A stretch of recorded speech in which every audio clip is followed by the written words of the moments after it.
assalamu aleykum wa rahmatullahi wa barakatuhu bandiraɓe sehilaɓe janggiyankoɓe ene wayno kadi en garti e nde ɗo men windande ngal ɗo alluwal noon ala ko woni e maggal ko a janngani winama mama holle karfeje ɗe ngala e fatiha joni sa waɗi ndani yenne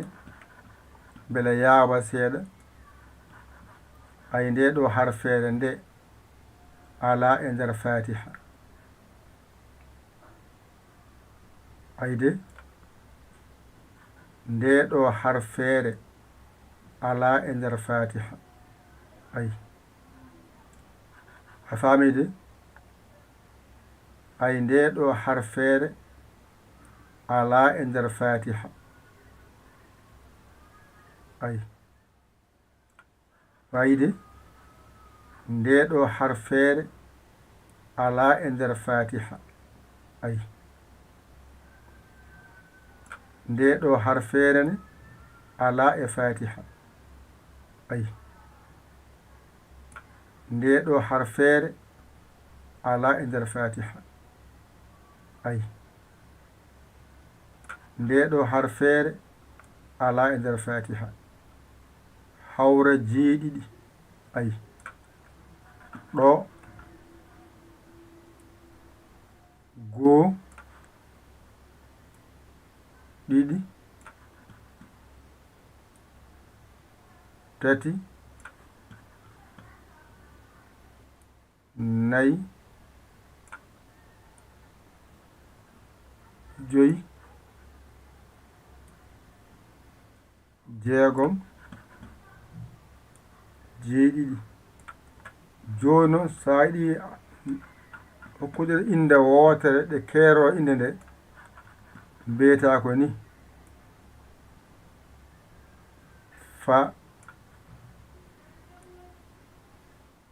faja ay fanani janani waɗani ay faja sun waɗani ay so ay waɗani za ay waɗani kha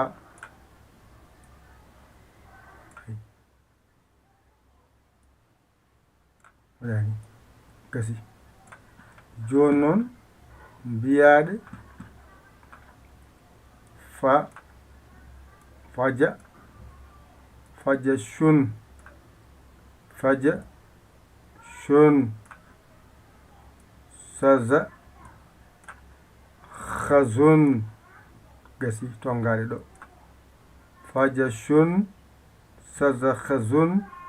ɗe ɗo karfeje jeeɗiɗi ngoni ngala e fatiha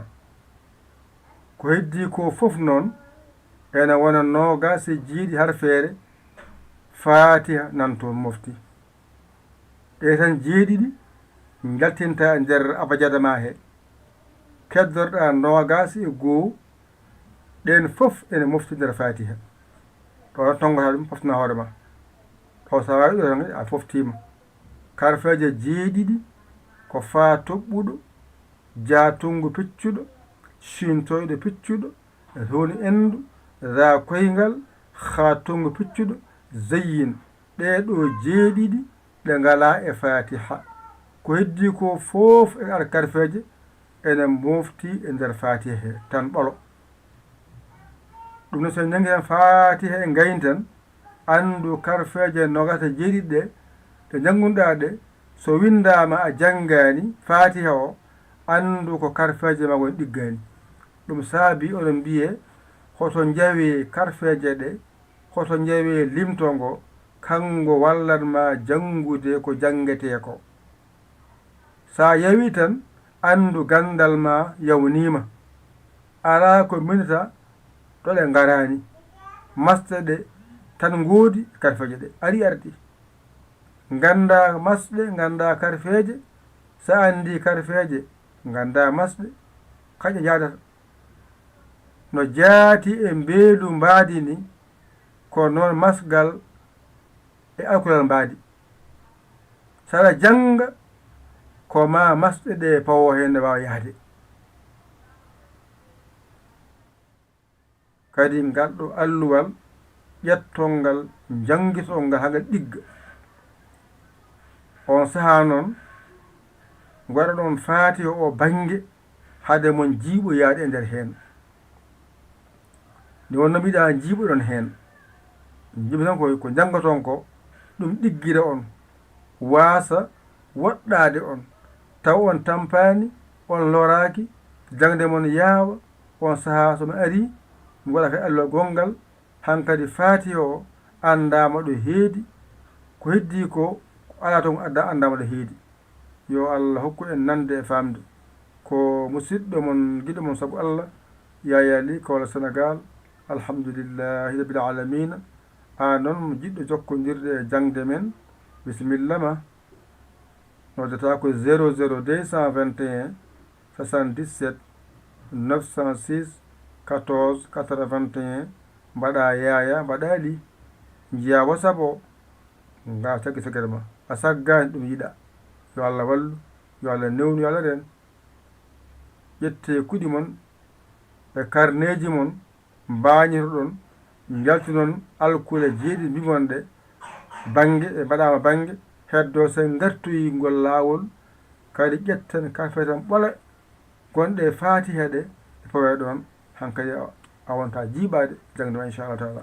yo Allah wallu yo Allah ren